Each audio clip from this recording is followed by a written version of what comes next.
Neck pain, back strain, shoulder tension, all these things can literally stop you from playing saxophone. And if you're over 40 while you're learning, like lots of our Sax School members are, there's probably a good chance that you've already experienced this.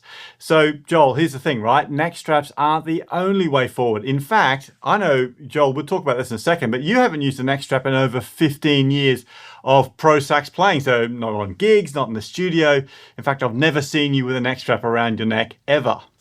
No, I had a load of back problems when I was younger, and most of it down to wearing slings, in my opinion. So I had to come up with another solution.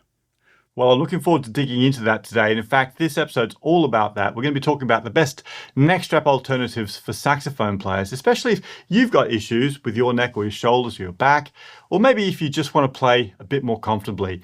So we're going to find out a bit more about your very clever solution, Joel. But we've also got a couple of other alternatives that you can consider, including a very clever new product that we've come across that just might be a great solution. So lots to dig into. Let's go.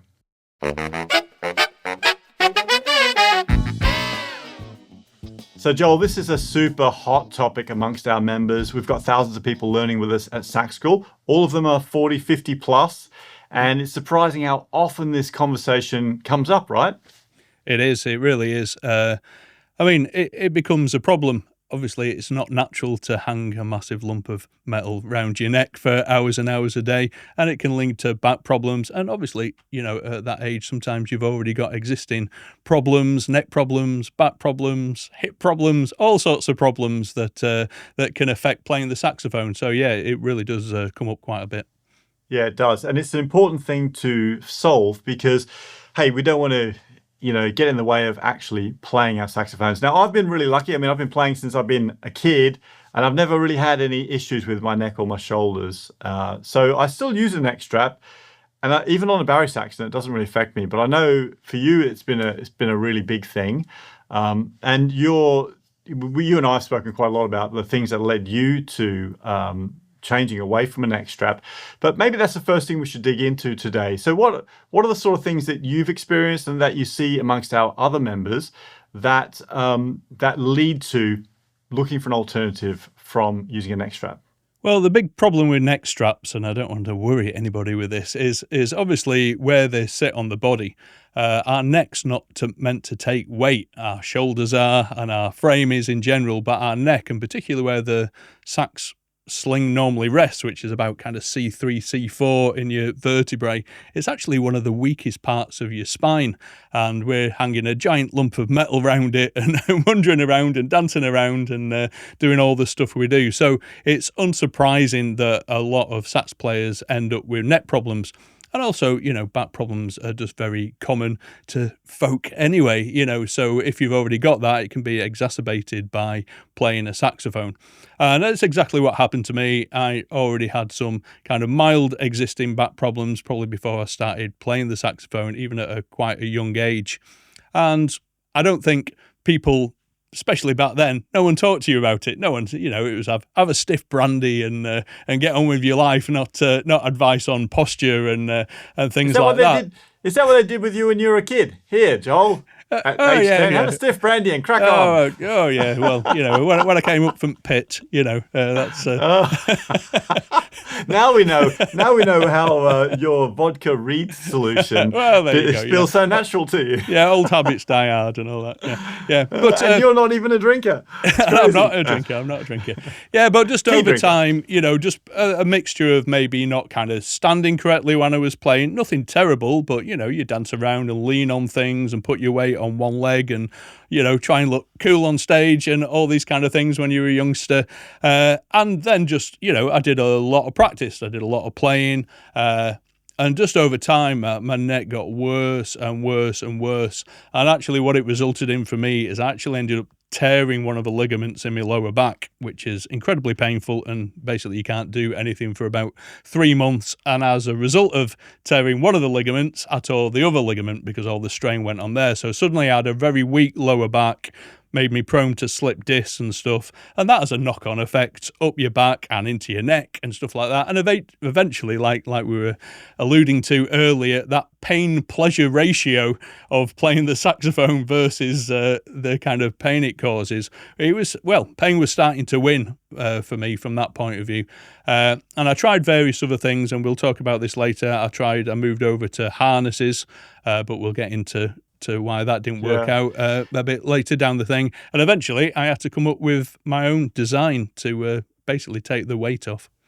Well, we'll get into that in a second. I think it's not surprising that you want to find a solution, because we all love playing the saxophone, but we don't want things that get in our way of playing the saxophone, right? And it's interesting to hear your journey there. I know a lot of members have shared stories with me where they've recovered from a shoulder surgery, maybe from a sporting injury or a car accident. So it can be like postural things that are just genetic weaknesses, but it can also be from accidents and things. So, or even also, this has come up surprising amount of times, people who have work-related strains. So repetitive strains in their arms or their shoulders from the sort of work that they do, and that affects their saxophone playing as well. So I guess the short answer is it's really common, particularly in older people. Well, mature, the right age. We're not old, are we? We're not old. The right age. I mean, just to interject there quickly, obviously I teach at Leeds Conservatoire, and I've got plenty of younger students that will complain of neck pain.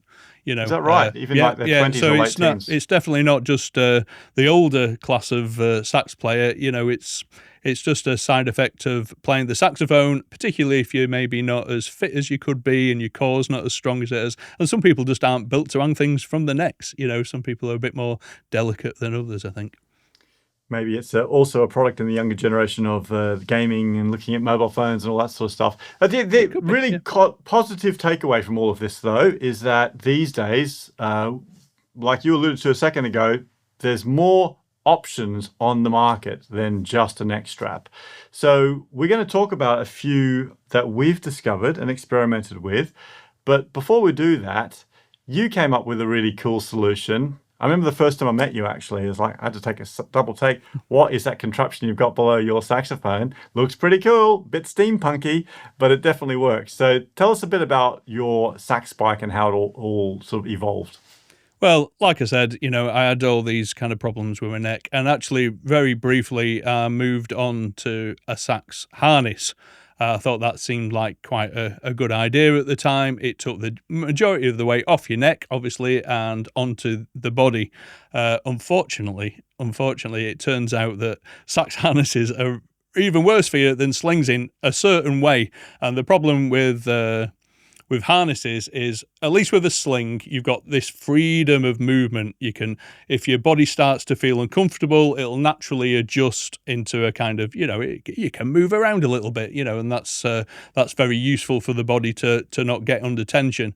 With harnesses, because of the nature of the way that they're strapped to your body and the clip is almost against your body, suddenly you go from this nice free-flowing arm movement to right against your body, almost like a little T-Rex with little arms or something like that is the way it used to feel. Now, I didn't notice this. I noticed it was kind of different at first, but I didn't really notice this restriction, unfortunately, until about 3 months in, when it was too late. Because where some of the buckles went over my shoulder and I was playing some repetitive thing fairly fast, and bear in mind I've never had any arm problems, never had any problems with tendons, and I'm a generally pretty relaxed player. Suddenly I felt this pain down my arm let's put it this way, it pretty much almost stopped me playing for about 3 years. Really? Wow. And I could feel it. It was from where the buckle pressed in my shoulder to where my wrist was. And it was incredibly painful, and it didn't go away. I had thousands and thousands of pounds worth of treatment on that, and eventually I identified it back to exactly where that buckle put the pressure in.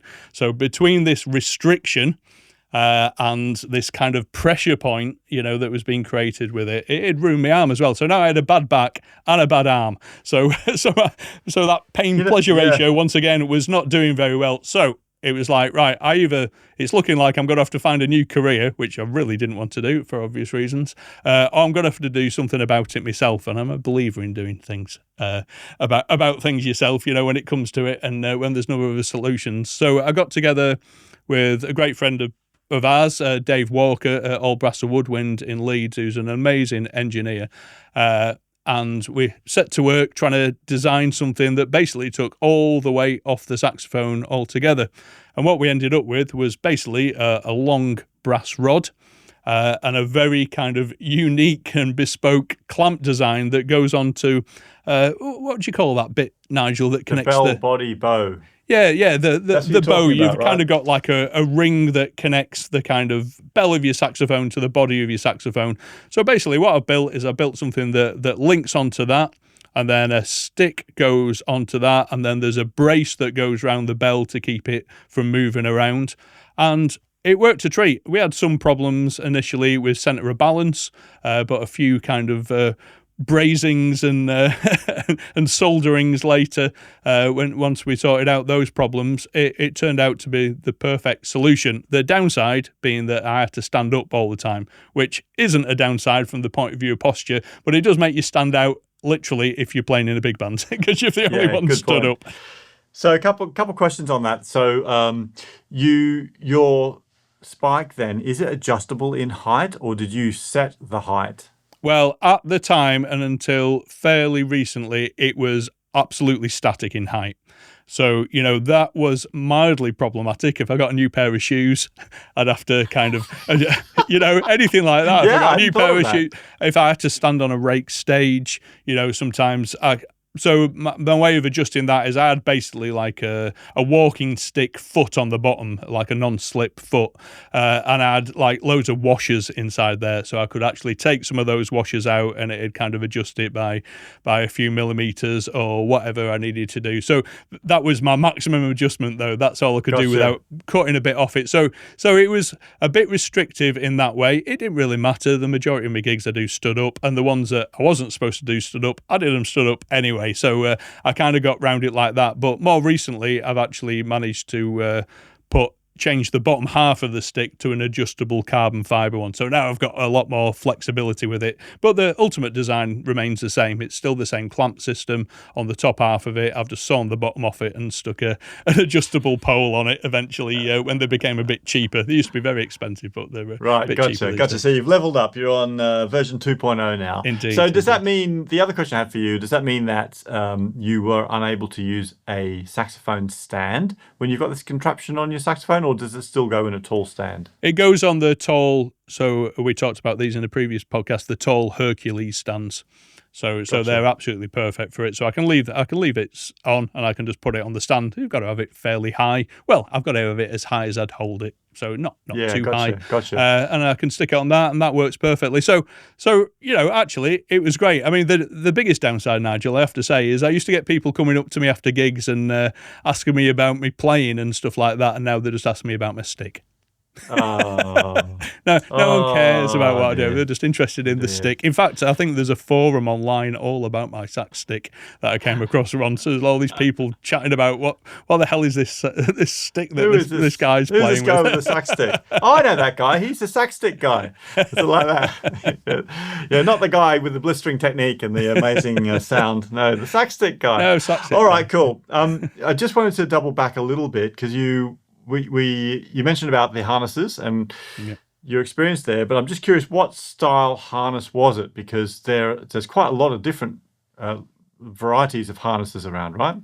Yeah, there are quite a few, and to be honest, I tried one which seemed comfortable at the time. It was just the standard kind of, well, I'll say the company name. It was the Neotech harness, the one that just kind of goes over the shoulders and comes round your body and then clips onto your saxophone, which was really the only one it was about at the time, I have to say. I don't think there was any other possibilities. Now, I know some students have got some other harnesses since. I'm not sure what they are off the top of my head, and they've said they've got on with them really well, and some people probably won't have any problem with it. I just thought, I just didn't like that limitation of movement that they give. I just don't think it's physically possibly very good for you. But there are lots more harnesses now on the market, and maybe they have a bit more freedom. Yeah, let's have a quick chat about that actually, because obviously you've got your custom-made spike, and in a second we'll talk about some commercially available options for that. But we obviously there's a neck strap, and then the next step beyond that is a harness.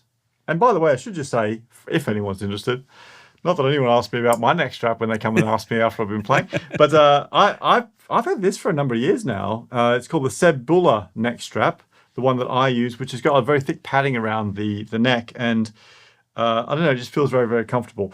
But anyway, there's a million different types of neck straps. The most common thing that we see our Sax School members using, however, is this product, which is called the Jazz Labs Sax Holder. And if you're listening to this on the podcast and not watching on YouTube, then go check it out on our blog. We'll pop some links down below where you can check it out. So this is quite an interesting product. Have you actually tried one of these, Joel? I have tried one of these, and it was pretty much the only thing that I thought, actually, there's a chance I could potentially go back to having my saxophone held in a more traditional way. The only reason I didn't was because, obviously, once again, for the listeners, if they're not seeing it, the difference between this particular product and normal neck straps is it takes the weight off your neck and puts it onto your shoulders, which are much better for load bearing, and it also has basically a kind of a pad down at the bottom that goes near your diaphragm, so it distributes the weight over your shoulders and into your diaphragm, which is a genius bit of design. The problem that I had with it is literally where it hangs over your shoulders, round near your shoulder blade, was exactly where I had the damage from the harness, and I didn't really want to tempt fate with it. But they are absolutely brilliant. A lot of my students use those, and if you want that somewhere in between, not going down a very extreme road of sticks and self-designs but you kind of like, you don't want a harness, but you kind of like a sling, this is the best one out there, without a doubt, if you want a more traditional kind of approach, just because it really does reduce the weight, and it puts the load bearing onto your shoulders and onto your stomach, which is a brilliant bit of engineering. I think it's very clever. Yeah. The other thing I'll just add about the stomach pad is it is very adjustable. So you can make it longer if you've got a long body. I've got quite a long body, so for me, it's good to have it a bit lower. One thing I did notice about this, though, is it comes in different sizes. And so, I mean, I'm 6'2", but I need quite a long neck strap. I don't know, something about me is longer. So I got the extra large one, which works actually for alto and tenor, but it doesn't work for me on soprano because it's too long. But then the other ones are too short. So it's hard for me to find one that's quite right. The other thing that I've noticed about this, and I am a fan actually of the Jazz Labs Sax Holder, but it does feel a bit constrictive to me. A bit like it was interesting when you were mentioning before, Joel, about your experience with the T-Rex arms when you're using a harness. That's the way I feel when I play with one of these. I feel as if everything about my posture is very boxed in.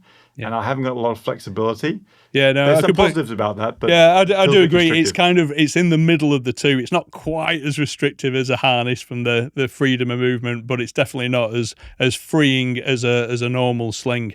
I've got a little tip for you. If you do want to play soprano with it, you just tie a knot in the string on it. Well, yeah, I don't know if you absolutely. Yeah, I've got a few students who do that. They've got permanent knots in the Jazz Sax Labs Holder. The other interesting thing about that as well, and is actually, even though it feels incredibly rigid, those arms that go over your thing, they are actually designed to be manipulated and bent. So if you find that it doesn't sit naturally on your kind of, let's call them your kind of shoulder enclaves, for lack of a better term, I'm not quite sure what it's called, you can actually physically, and it's tough, but you can really bend those to fit your body really well. And even those back bits that go over your shoulders, you can get a pair of pliers on the end and bend them away from your body. They won't break. They're actually kind of designed to be sort of bent. You need somebody else to help you with that to get it nice and even. But there's a bit of customization that's available with it. But yes, I do agree, and I did notice that, Nigel, when I tried them out, that it still did feel a little bit close to my body. And I know a lot of students really suffer with it. They find it impossible to sit down with because it doesn't naturally end up at an angle because it's very centered. And they find it quite uncomfortable to sit down unless they're holding the saxophone dead center, which obviously isn't really always ideal. Yeah, I imagine for tenor it would be quite difficult. Alto, I think it'd be easy enough for me to use sitting down. But yeah, I'd struggle with tenor. One other thing I do like, though, I think there's a really, really lovely hook on these. It's got a clever little mechanism that makes it stay very positively on your saxophone. So there's loads of good things about this. I think the Jazz Lab guys are very clever, and they've had a couple of iterations of this. So this is the Sax Labs Pro, and they're not crazy expensive either. I think about £45, maybe about $60. So definitely something to have in your kit bag, and it does fold down quite small too. So that's a commercially available alternative to a neck strap that's really popular and proven. But what about if we were looking for a commercially available product that's a bit like your sax spike, Joel? We've looked at a couple things here before. What do you think is the closest to the thing that you ended up with after all those years of experimenting? Yeah, I think the closest one is it's one developed by a company in Australia, and it's just called Saxophone. And basically, it's a quite interesting one. So instead of connecting onto the bracket between the bell and the body, by the way, the reason that I never brought mine to market is that's different on every saxophone model.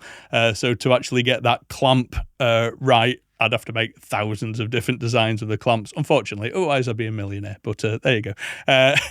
Or maybe not. I don't know how many people would buy it, but you never know. But it takes a very similar kind of idea of a statically connected pole, except it does it with Velcro.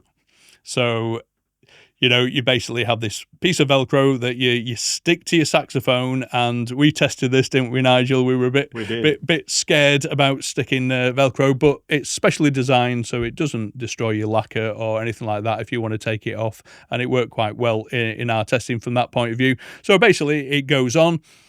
You stick it on, and then you've got another very strong piece with the pole on, which goes on, and it sort of holds it in that way. Now, it's not quite the same as mine. I think it kind of had a bit more angle to it. Mine's very, very centered from that point of view, but it was really close from a design point of view. How did you find that one, Nigel? Yeah, I quite liked it. I mean, those guys are lovely, actually, and they sent over a couple for us to test. There's a YouTube video if you're curious about it. I'll pop a link below over on our blog if you want to go and check it out. I tested it on my Barry Sax, and I was nervous at the start about the Velcro because I thought, I stick this Velcro on my Barry. This is my, Selma, classic Barry. I don't want to rip off all the lacquer, but actually he said, no, don't worry, it won't rip it off, and it didn't rip it off, so well done. The thing is, for the Barry Sax, because it's quite heavy and quite long, it kind of worked. It felt quite natural, actually, once you got the feel of the balance. But on tenor, it felt a little bit, took me a little bit longer to get used to. But I do like the fact that it's quite sturdily attached to the bell. So there's less to negotiate in terms of, like hinges or bends or flexibility. And that was good. Also simple, because basically the pole is like a walking pole, which is a proven design. The telescope sort of mechanism is all very proven, all that sort of stuff. But there's another product that we came across recently, which I really want to focus on today. And that's by a company called, the product is called ErgoSax. And this is really clever because I think it's kind of closer to what you've come up with, Joel, and also quite flexible, because unlike the sax support, you don't have to permanently attach anything to your saxophone. So we'll stick some pictures over on the blog about this. But basically, the way the ErgoSax works is it's got a very clever support mechanism that clips onto where your neck strap goes onto the back of your saxophone. So that means everyone's got the neck strap hook already on the saxophone, right? So it clips straight onto there. And it also means you can take it off when you're not using it, and there's nothing left on your saxophone. So it's got this little side arm that comes off where your neck strap ring is, and then a long pole. Now, there's a couple of versions that they sent me over. They sent me one over that you can use for alto and tenor, and they sent me a longer, bigger one, heavy-duty one that you can use for your Barry Sax. So the alto and tenor one I quite liked because it's a bit like with the sax support. It uses a mechanism that's kind of similar maybe to a microphone stand or maybe a walking pole, where it's like a twist lock mechanism where you can extend it out. But the machining on the top is really good. So there is, I'll show you actually, there's a really well-engineered nut on the top where the gooseneck goes in, which makes it very adjustable. And it means that you can really get it to exactly the height that you want for your saxophone. The other really cool feature, actually, I don't know if you can see this on here, is it's got the option to also attach a neck strap as well, so that if you'd like to, you can have the extra peace of mind of having the backup of a neck strap. Probably for you, Joel, that wouldn't be appealing though. I'm used to not dropping my saxophone now. Oh, yeah, there you go. Though it did worry me. I mean, I could do that as well, obviously, because my neck thing's still free. I've still got the little O-ring for clipping it onto. I've just got used to it. But yeah, I thought it was a really clever design, having that right angle and attaching to the saxophone. Like I said, the problem with mine and maybe pulling it out into a design that could be bought was the way it attaches to the saxophone. Mine's got a problem because it attaches to a part that's completely different on every saxophone, whereas the sax support with the Velcro has maybe the issue that people don't really want to stick Velcro to the saxophone. This uses just a standard mechanism. It's what you already use by clipping your saxophone to it, and then it comes off at this right angle. So it's got a bit of movement to it as well, So I think from the point of view what we were talking about just freedom of movement when we're playing and being able to adjust naturally, this enables that. So actually, this is really right in the middle of everything I think that we've talked about. It's right in the middle of slings from the point of view of that freedom of movement. It's right in the middle of these more extreme poles. It is a pole, so it's a very interesting design to me. I got on with it actually when I tested it out. I found actually getting it centered so the balance, it's almost too free floating. It's kind of gone a bit further in the other direction. It seems to want to move around a lot more. But eventually I actually found that if I had it at a certain angle, at a certain distance in relation to my foot, actually I found a kind of quite nice center of balance with it as well. And I think it's a really, really interesting bit of engineering and thought from the point of view of what people are after and solving a problem. I think it's very good, actually. Yeah, I completely agree with you. Now, I don't know if have you seen the Barisax version? I've not tried it, no. Is it particularly different to the Alto Tenor one? The basic concept is the same, and the top part of it is actually identical, right? But the difference is the pole itself. So whereas for the alto or tenor version, which I think you can probably also use for soprano, the which is a twist lock mechanism, the Barisax one is it's got like this ratcheting type system. So for a start, the pole itself is quite sturdy. It's quite thick, like not heavy, but really sturdy. But then you've got two sections that can be extended. And I don't know if you can see here, but they've got little click-in points. So that means that it's very, very positive. So you've got that, and you've also got the same with the higher section. So both these two sections can be extended out. So I guess you'll get to know where you have it for your playing. But do you remember before, Joel, when you said to me, oh, well, if I change my shoes, or if I'm on a rate stage, I haven't got that adjustment. But what's really cool about the both the Alto and the Barry version is that you've got the adjustment in this top section. So there's a really nice, well-engineered nut, which gives you quite a bit of flexibility, maybe about 15 to 20 centimeters of adjustment there. And you can literally do it with one hand as well while it's connected to your saxophone. And I think that's really, really good. So yeah, it's really well engineered. And in fact, for me, I would actually be tempted to use and I don't know what ErgoSax are going to say about this, but I'd actually be tempted to use the Barry version on my tenor, just because I like the positive action with the adjustments.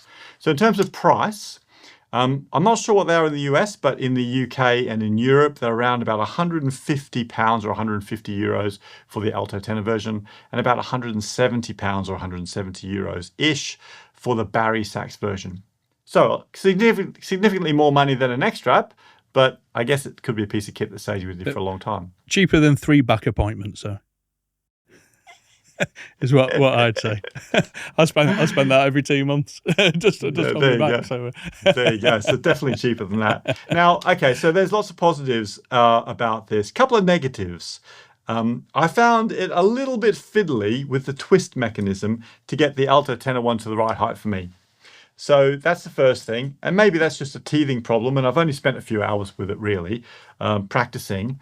The other thing that I struggle with, but it got a little bit better, was trying to find the center of balance. So I guess on the one hand, it's brilliant when you're using the neck strap ring, because like I said earlier, it doesn't mean you don't stick anything extra on your saxophone. And you could sort of jump to the conclusion that, well, that's the balance point that we use naturally with our neck strap. However, there's something else that happens, right? So when you've got a neck strap connected to your saxophone, the saxophone pulls back toward your body all the time when you're playing.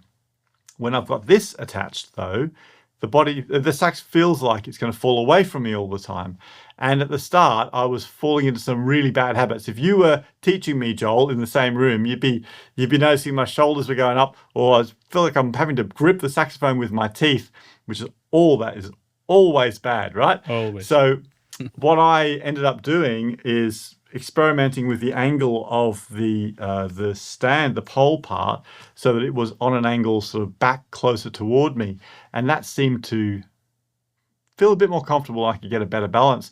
What did you find? Yeah, I found exactly the same. I found that if you imagine you've got your shoe on and your shoe kind of has that little center enclave, if I stuck it in the back of that kind of so towards the back of the heel of my shoe, basically, and almost into my shoe from that point of view. So I stuck it to my right, into the back heel of my shoe, so it was there, and that seemed about where it felt most kind of natural and centered. But it did take me a while to find that. However, I think it's like anything. Once you actually have a bit of an experiment and you find the right place, that soon becomes a quick habit. I actually recommended this to one of my friends who's having neck problems at the moment, and he found exactly the same thing. He was like, oh, I'm not sure about this, and I said, look, you've just got to experiment with the angle. I stick it in the back right of my shoe, basically, and that seems about right. And now he uses it all the time and hasn't really mentioned that side of it again. So I think it's like anything. There's some adjustments to be made and a bit of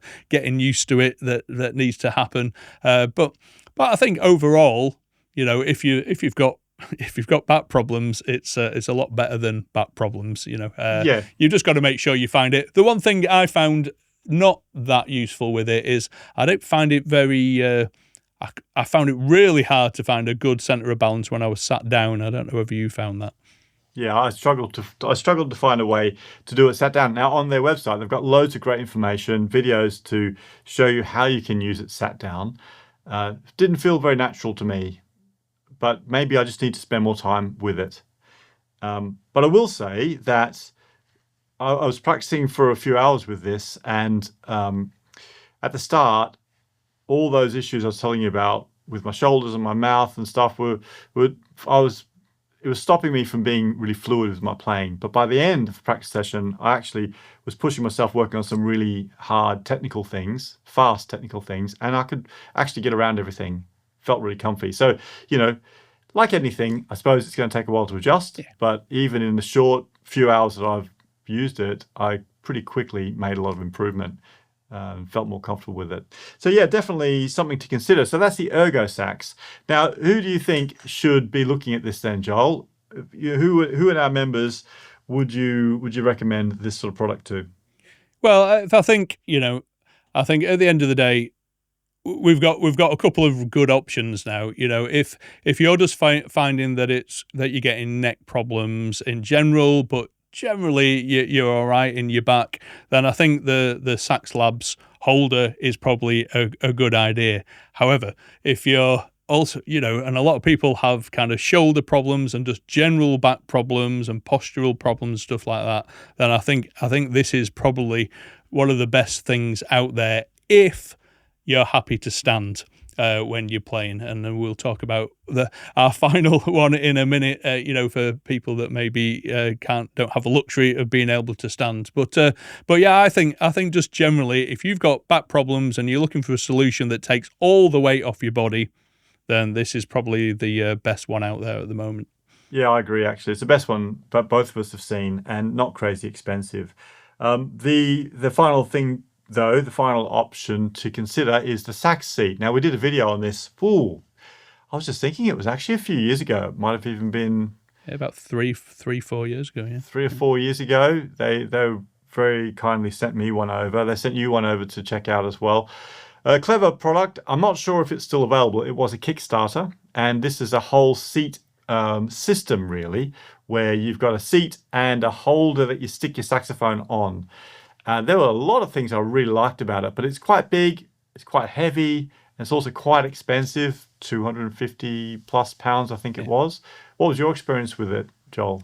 I thought it was it had a lot of potential, I thought, in a lot of ways. I mean, basically all it is it's a bit like a drum seat, if you've ever seen one of those. It's got a back on it, and then it's got an incredibly solid seat stand, and this is what makes it heavy. So this was the anomaly, if you like, from my point of view. You're buying it because you've got a bad back and you need to sit down. Yet to lift it, you needed a small team sometimes. It was really heavy, but in the same breath, it was very sturdy, incredibly sturdy.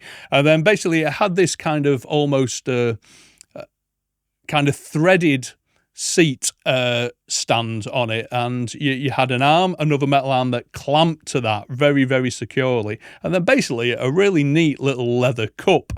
And the idea was you sat on this seat and you just rested the bottom of your saxophone in this little leather cup. It was totally adjustable, so you could put it to your right and to your left and up and down and all this kind of thing. And basically it just floated there, sat on this cup. You could keep your sling on, it wasn't taking any weight, but so you didn't drop it or anything like that, or if you wanted to lay it on your lap. But actually, I thought it was really good. Like I said, the downsides to me was how heavy it was.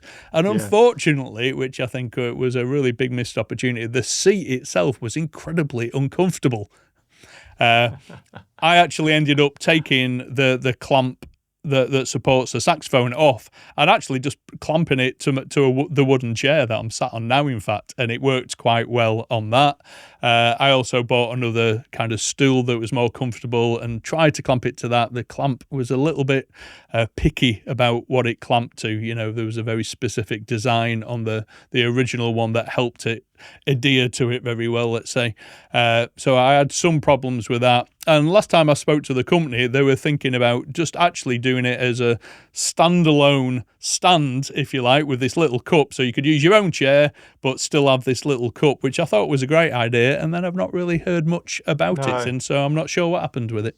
Well, let's hope it does come back, because I thought there was a lot of really good things about that product. And there were a few of our members actually that also did go and get a sax seat, and they were using them in their home practice, but also taking them out to band practices and things like that. So, maybe that would be something that we could see back. And if you're listening to this and you've got a product that we haven't talked about today, but we should be talking about, then make sure you shoot us over a message, support@saxschoolonline.com, or leave us a comment. Because we'd love to hear about it. We're always interested in sharing new products and new solutions with our members. It's like the Holy Grail, Nigel, isn't it? It's like the Holy Grail. It is, but it's so important because, like I said right back at the start, it's about finding ways to make saxophone fun and take away any pain and things that are blocking our progress. So we'll put the links for all the things we spoke about today, including the video where you can see the stuff we're actually describing, over on our blog, where all of our other podcast episodes are. That's saxschoolonline.com/podcast. And if you're not a Sax School member, if you're listening to this and you're thinking, what on earth are they talking about with this thing called Sax School? Well, you can come and see how we are helping thousands of other players every single day at all levels, aren't we, Joel? From beginner players right through to people who are seriously advanced out gigging and recording and doing all sorts. It's all happening inside Sax School. And they're all getting help from tutors like you, Joel, and myself, and Fred and Chris and Dean and all the rest of the team. But you can check it out yourself with a 14-day free trial and see what all the fuss is about. That's over at saxschoolonline.com too. Well, thanks, Joel. Once again, I've learned a bunch of stuff from you. And you, Nigel, as always. As Love always. these chats. Thanks for listening, everybody. We'll catch you next time. Take care.